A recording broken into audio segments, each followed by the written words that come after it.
Hi guys, welcome to Tech Team channel. Hope you're doing well. In this video, I'm going to be showing you how you can change or increase your font size in Gmail. So let's go to Gmail first.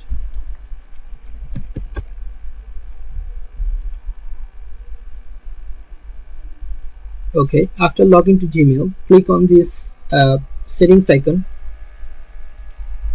Then go to see all settings, this one. Scroll down and you'll find here default text style.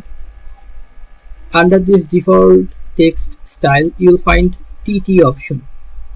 Click on this drop down TT and you'll find all of your font sizes: small, normal, large, huge. If you click on small, your font size will be like this.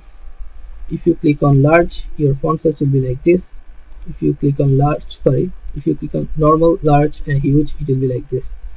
Okay, so after choosing your font size, just make sure save this or save changes at bottom.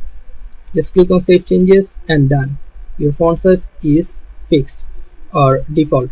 So guys, this is how you can do this. So guys, if you find this video helpful, then please give a thumbs up and don't forget to subscribe the channel. Thank you so much for watching the video.